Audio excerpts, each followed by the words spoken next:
கமலஹாசனும் தமிழும் இது ஒரு புது பிரச்சனை. தக் லைஃப் படத்துக்காக நம்ம கமலஹாசன் சார் எல்லா ஊர்லயும் போய் விளம்பரப்படுத்துறாரு. அது அவருடைய வியாபார தந்திரம். அவர் எப்பயுமே எல்லா படத்தையும் நல்லா அட்வர்டைஸ் பண்ணுவாரு. இதுக்கு முன்னாடி விக்ரம் படத்துக்கு கூட மிகப்பெரிய ஒரு அட்வர்டைஸ் பண்ணாரு. இந்தியன் படத்துக்கு அவ்வளவு பெருசா பண்ணல. இந்த ராஜ்கமல் பிலிம்ஸ் இன்டர்நேஷனல்னாலே அவர் ரொம்ப கேர் எடுப்பாரு. விக்ரமும் ராஜ்கமல் பிலிம்ஸ் இன்டர்நேஷனல் இதுவும் அவருடைய சொந்த நிறுவனமாகவே அவர் எல்லாத்தையும் சுத்தி நல்லா அட்வர்டைஸ் பண்ணுவாரு. அது அவருடைய மார்க்கெட் தந்துடும். அவரு கமல் சார் ஒரு மிக சிறந்த நடிகர். அதுல தமிழ், தெலுங்கு, மலையாளம் காண எந்த லாங்குவேஜ் எந்த பிரச்சனை இல்லாம எல்லா லாங்குவேஜ்லயும் ஒத்துக்கக்கூடிய ஒரு மிக சிறந்த நடிகர் உலக நாயகன் கமலஹாசன் சார் அவங்க. சரி, இப்போ அவருடைய தக் லைஃப் படத்துக்காக அவர் பேசின ஒரு வார்த்தை தப்பாயிடுச்சு அப்படின்னு சொல்லி இப்போ ஒரு பெரிய கான்ட்ராவர்சி தேவையில்லாத உருவாக்குறாங்க. இது எதுக்கு உருவாக்கப்பட்டதுன்னு தெரியல. இதை நான் என்ன கேட்கிறேன், சப்போஸ் இது நீங்க கன்னடம், தமிழ் நம்ம பிரிச்சு பார்க்கலாம். எல்லாருக்குமே அவங்க தாய்மொழி முக்கியம் தான், நான் இல்லைன்னு சொல்லல. ஆனா உண்மைன்னு ஒண்ணு இருக்கு இல்லையா? கமலஹாசன் சார் இது ஒரு குடும்பம்.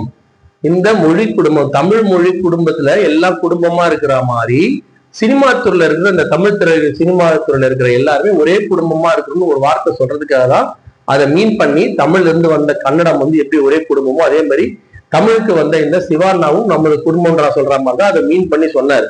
சரி, இப்ப இதுல என்ன உங்களுக்கு பிரச்சனைனா, அது எப்படி தமிழ்ல இருந்து கன்னடம் வந்தது அப்படின்னு சொல்லி கேட்கிறாங்க. அப்ப எதுல இருந்து வந்தது அது சொல்லணும் இல்லையா? அப்ப எதுல இருந்து வந்து சொல்லணும் இல்லையா? இது ஒரு தேவையில்லாத ஒரு கான்ட்ராவர்சி அந்த கர்நாடகால இருக்கிற சில கட்சிகள் தொடர்ந்து செஞ்சுக்கிட்டே இருக்கிறாங்க. சில உதாரணங்கள் சொல்றேன், நீங்க நல்லா நோட் பண்ணீங்க. 2008 நம்ம ரஜினி சார் ஒரு நடித்த படம் குசேலன். அதுக்கு முன்னாடி அவர் நடித்த சிவாஜி உலகமாக வெற்றி. அது மாதிரி ஒரு வெற்றி நீங்க பார்த்திருக்க அப்படின்னு அவ்வளவு பெரிய வெற்றி பெற்ற படம் சிவாஜி. அதுக்கடுத்து குசேலன் ஒரு படம் நடிக்கிறாரு. அப்ப அந்த குசேலன் நடிக்கிறதுக்கு முன்னாடி என்ன பண்ணாரு, ஒகேனக்கல்ல ஒரு சின்ன பிரச்சனை. அது ஒகேனக்கல்ன்றது தமிழ்நாட்டு பார்டர்ல இருக்கிற ஒரு இடம். அந்த இடத்துல மின்சாரம் தயாரிக்கிறதுக்காக ஒரு பிளான் கருணாநிதி ஐயா போடுறாங்க. அப்ப முதலமைச்சர் அவங்க போடுறாங்க. அப்போ என்ன ஆகுது அப்படின்னு சொன்னா, அங்க கர்நாடகால ப்ரொடெஸ்ட் பண்ணும்போது இவர் என்ன பண்றாரு, இங்க இருந்துட்டு அவங்க அந்த மாதிரி ப்ரொடெஸ்ட் இந்த நாட்டுல தமிழ்நாட்டில் நடக்கிற இதுக்கு கர்நாடக மக்கள் எப்படி அந்த அமைப்பு எதிர்ப்பு தெரியாது. ஒரு வாட்டாள் நாகராஜன் நினைக்கிற அவரோட பேரு. அவர் அந்த அமைப்பு எட்டி உதைக்கணும் அப்படின்ற மாதிரி இது ஒரு வார்த்தை ஒரு கொஞ்சம் உணர்ச்சி வேகத்துல இங்க பேசிட்டாரு. அவன் அப்பயே பேசி அவன் அப்பயே மன்னிப்பு கேட்க வச்சானா கேட்க மாட்டான். ஆனா அப்புறம் பொறுமையா வெயிட் பண்ணி இவருக்கு குசேலன் படம் வருது. குசேலன் படம் ஒரு எனக்கு தெரிஞ்சு ஒரு கொஞ்ச நாள் கழிச்சு தான் வந்தது, உடனே வரல. அது கொஞ்ச நாள் கழிச்சு குசேலன் படம் வந்தோடனே என்ன பண்ணாங்க, கர்நாடக அமைப்பு எல்லாம் சேர்ந்துட்டு கர்நாடகால குசேலன் படம் ரிலீஸ் ஆகணும் அப்படின்னு சொன்னா நீங்க மன்னிப்பு கேட்டா மட்டும்தான் இந்த படத்தை ரிலீஸ் பண்ண முடியும் அப்படின்னு சொல்லி அவங்க வியாபாரத்துக்கு கையை வச்சாங்க. இது எப்போ 2008. இதுக்கப்புறம் அப்ப நான் வேற வழியில ரஜினி சார் மன்னிப்புனா எப்படி வருத்தம் தெரிவிக்கிற ஒரு வார்த்தை. அது அவ்வளவு அசிங்கமா இருந்தது அந்த டைம்ல. அந்த ஒரு படத்தோட காசுக்காக நம்ம அப்ப ரஜினி சார் அவ்வளவு கொண்டாடிய டைம் அது. அப்ப போய் அவர் போய் அந்த மாதிரி ஒரு வார்த்தை நாங்க வருத்தம் தெரிவிக்கிறோம், அந்த ஒரு ஓடாத படத்துக்கு போய் வருத்தம் தெரிவிக்கிறோம்னு சொல்லிட்டு ஒரு வருத்தம் தெரிவிச்சார். சரி, ரைட்டு. அது முதல் டைம் கர்நாடகால இருக்கிற அந்த ப்ரொட்டஸ்டர்ஸ் போராடி தமிழ்நாட்டுல இருந்து ஒருத்தரை குனி வச்சாங்க. மீன்ஸ் அவங்களோட தலையை குனிய வச்சாங்க. அதுக்கு அடுத்து பாத்தீங்கன்னா சத்யராஜ் சார் அதே மாதிரி இந்த காவேரி நதிநீர் பிரச்சனை கர்நாடகா பயங்கரமா பேசியிருப்பாரு. ஒரு சில மீட்ல பயங்கரமா பேசியிருப்பாரு. வெயிட் பண்ணி அவங்க என்ன பண்றாங்க, கரெக்டா அந்த பாகுபலி 2 இந்திய அளவுல ரிலீஸ் ஆகுது. அதுல நம்ம சத்யராஜ் சார் நடிக்கிறாரு. அதை கர்நாடகால ரிலீஸ் பண்ண விடாம அப்ப தடுக்கிறாங்க செகண்ட் டைம். அதே மாதிரி சத்யராஜ் சார் மன்னிப்பு கேட்டாதான் அந்த படத்தை ரிலீஸ் பண்ணுவோம் அப்படின்னு சொல்லி கர்நாடகால நின்ட்டாங்க. அப்ப அந்த படத்தோட இயக்குனர் ராஜமௌலிலாம் சத்யராஜ் ரெக்வஸ்ட் பண்ணி, சார் எங்களுக்காக கொஞ்சம் கேளுங்க அப்படின் போது அவர் அப்ப என்ன சொன்னார்னா, இது இன்னொரு வாட்டி இந்த மாதிரி மன்னிப்பு கேட்க நினைக்கிற எந்த தயாரிப்பாளரும் என்ன நீங்க என்ன படத்துல நடிக்க என்ன கூப்பிடாதீங்க அப்படின்னு சொல்லிட்டு அந்த ஒரு தடவை அதே மாதிரி வருத்தம் தெரிவிக்கிறேன்னு சொல்லி வெளிப்படையா அது ஒரு மனசே இல்லாம சொல்லிட்டு அதோட அவர் என்ன பண்ணனா, இந்த இன்டர்நேஷனல் படங்கள் இந்த மாதிரி கான்ட்ராவர்சியான படங்கள் நடிக்க மாட்டேன் அதை நடிக்கிறது இந்த மாதிரி நடுவில் நிறுத்திவிட்டார். அது செகண்ட் டைம். இந்த மாதிரி இவங்க பல டைம் பல நேரங்கள் என்ன பண்றாங்க அப்படின்னா, அந்த தமிழ்ல நடிக்கிற அந்த பாருங்க, தமிழ் படம் கன்னடத்துல ஓடும். ஆனா கன்னட படம் எல்லா படமும் தமிழ்ல ஓடுறது இல்லை. இந்த கேஜிஎஃப் இதெல்லாம் விதிவிலக்கு. கேஜிஎஃப், காந்தாரெல்லாம் விதிவிலக்கு. அந்த மாதிரி படங்கள் அங்க ஒண்ணு இங்க ஒண்ணு ஓடும். ஆனா தமிழ் படங்கள் எல்லாமே கர்நாடகால சக்கப்போடு போடும். அந்த ஒரு பெங்களூர்ல எல்லாம் பெரும்பாலும் தமிழர்கள் தான் இருக்கிறவங்க எல்லாருமே. சோ சக்கப்போடு போடும். அப்ப என்ன ஆகுது, இவங்களோட வியாபாரம் பாதிக்கிற மாதிரி ஒரு சூழ்நிலை ஏற்படும் போது இவங்க என்ன பண்றாங்க, வியாபாரத்துக்காக வருத்தம் தெரிவிச்சிடறாங்க. இது என்ன ஆகுதுன்னா அங்க இருக்கிற கன்னடக அந்த அமைப்புல இது ஒரு பழக்கமாவே ஏற்படுத்த ஆரம்பிச்சிட்டாங்க. இப்போ கமல் சார் சொன்னதுல என்ன தப்பு இருக்குன்னு சத்தியமா யாருக்குமே தெரியல. அவர் என்ன சொன்னாரு, தமிழ்ல கன்னடம் வந்தது, அதுல யாருன்னா மாற்றுக்கருத்து இருக்கா, இருந்தா எங்களுக்கு புரிய வைங்க, நாங்க கேட்டுக்கிறோம். ஆமாங்க, இல்லங்க கன்னடங்க மூத்த மொழி தமிழோட அப்படின்னு நாங்க ஏத்துக்கிறோம். ஏத்துக்கிட்டு நாங்க மன்னிப்பு கேட்கிறோம். இந்த வாட்டி கமல் சார் கண்டிப்பா மன்னிப்பு கேட்க கூடாது அப்படின்றது எங்களை மாதிரி ஆளுடைய விருப்பம். ஆனா அவர் கேட்பாரா கேட்க மாட்டாருன்றது, ஏன்னா அவர் படம் ரிலீஸ் பண்ண போறாரு. அவர் பொதுவாக நல்ல வியாபாரம் செய்யக்கூடியவர், அதுவும் அவருக்கு சொந்த நிறுவனம் வேற.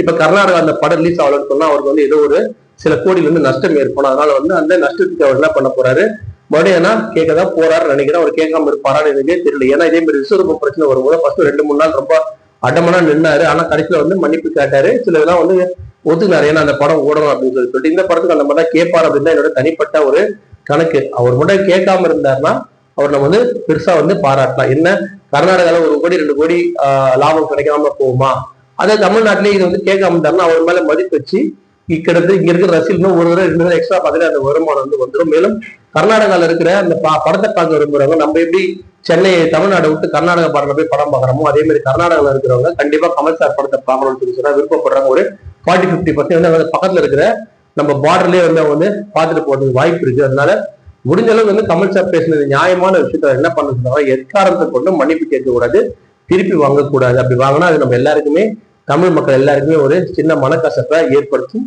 தமிழ்நாட்டுல அவருடைய பேர் கெட்டு போகும். அவர் தப்பா பேசியிருந்தாருன்னா பரவாயில்ல, உண்மைதான் பேசிக்கிறாரு. இது இந்த கர்நாடகால இருக்கிற இந்த கட்சியினருக்கு ஒரு ரெகுலர் ப்ரொசீஜர் ஆயிப்போச்சு. படம் வரும்போது மட்டுமே என்ன பண்றாங்க, அவங்க பாஸ்ட் என்னென்ன பண்ணாங்க எல்லாரையும் பண்ணி கிளறி விடும், படத்தை ஓட விட மாட்டாங்கன்னு சொல்லிட்டு எல்லாரையும் மன்னிப்பு கேட்க வைக்கிறாங்க. இந்த முறையை இந்த மாதிரி கமல் சார் மாத்தணும், அது மன்னிப்பு கேட்காம இருக்கணும்ன்றது என்னுடைய தனிப்பட்ட கருத்து. இந்த மாதிரி விஷயங்களை கர்நாடகால இருக்கிற இந்த மாதிரி அமைப்புல முதல்ல நிறுத்தணும். நிறுத்திட்டு இந்தியா முழுதும் சமம், ஒரே நாடு ஒரே தேர்தல் சொல்ற நம்ம மத்திய அரசு, ஒன்றிய அரசு இந்த வார்த்தைலாம் சொல்லும் போது இந்த மாதிரி விஷயத்த நம்ம எப்படி பாக்குறது? பிரதமர் மோடியே உலகம் ஃபுல்லா போயிட்டு தமிழ் மொழிதான் மூத்த மொழி, தமிழ் மொழிதான் மூத்த மொழின்னு சொல்றாரு. எத்தனையோ திராவிட இதெல்லாம் பார்த்தவங்க மொழி ஆய்வாளர்லாம் தமிழ் தான் முதல் மொழி, மூத்த மொழி, எத்தனையோ கல்வெட்டுகள் எல்லாமே இருக்கு. இருந்தும் அதை நம்ம நீங்க மற்ற மொழிக்காரருக்கு ஏத்துக்காம போங்க. ஆனா சில பேர் என்ன சொல்றாங்க, தமிழ் மொழியில நம்ம மற்றவங்க துன்புறுத்தக்கூடாதுன்னு சொல்லி இந்த பாரதிய ஜனதா ஆசிரியர் நம்ம தமிழிசை சவுந்தரராஜன் நம்ம சில டிவில பேசுறவங்களாம் அந்த மாதிரி சொல்றாங்க. அது ரொம்ப மிகப்பெரிய மன வருத்தத்தை கொடுக்குது. பொதுவா தமிழ் மொழி பேசுவது எந்த மொழிக்காரங்களும் துன்புறுத்துறது கிடையாது. எது வரைக்கும் அப்படின்னா தமிழ் மொழியை அவர்கள் துன்புறுத்தாத வரை.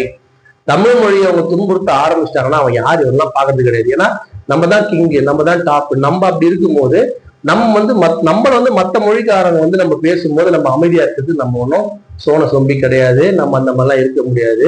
நம்ம தான் முதல் மொழி மூத்த மொழின்றத ஏத்துக்க முடியல, அதை பத்தி எந்த பிரச்சனையுமே கிடையாது. ஆனா எங்க மொழி இழிவா பேசுறவங்க தான் நாங்க எதிர்த்து பேசுறோமே தவிர, ஏன்னா அவங்க இந்தியெல்லாம் சொல்றாங்க இந்திய தப்பா பேசுறோன்ட்டு.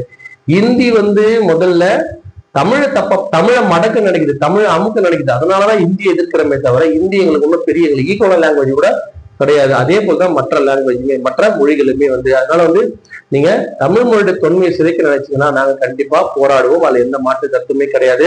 இந்த திராவிட கட்சிகள், திராவிடனுடைய இந்த வரலாறுகள்லாம் இந்த மாதிரி விஷயங்களால் தான் மிகப்பெரிய கேள்விக்குறியாக்கப்படுது. எல்லாம் ஒரே ஃபேமிலின்றாங்க, திராவிட கட்சிகள் ஒரே ஃபேமிலின்றாங்க, ஒரே மொழியில வந்ததான் எல்லாம் சொல்லி சொல்றாங்க. ஆனா மற்ற மாநிலத்தவங்க யாருமே அதை ஏத்துக்கல. நம்ம மாநிலத்தமிழ் அதை ஏத்துட்டு இருக்கிறோம். இதனாலதான் தமிழ் தேசியம் தேவையோ அப்படின்னு சொல்லி பல மக்கள் நினைக்கிறாங்க. இதை திராவிடர்கள் எல்லாம் சேர்ந்து அதை நம்மளும் எல்லாம் ஒண்ணுன்னு நினைக்கிறவங்க அதை தடுத்து நிறுத்தி இந்த மாதிரி கான்ட்ரவர்சி வராம பார்த்துக்க முயற்சி பண்ணுங்க. கமல் சார் முடிஞ்ச அளவுக்கு நீங்க என்ன பண்ணாதீங்க, மன்னிப்போ வருத்தமோ தெரிவிக்காதீங்க. நீங்க பேசுறது கரெக்டா தான் பேசியிருக்கீங்க. உங்களுடைய சொல்லியும் செயலியும் ஒரு சில கோடிகளுக்காக மாற்றி விடாதீர்கள். நன்றி, வணக்கம்.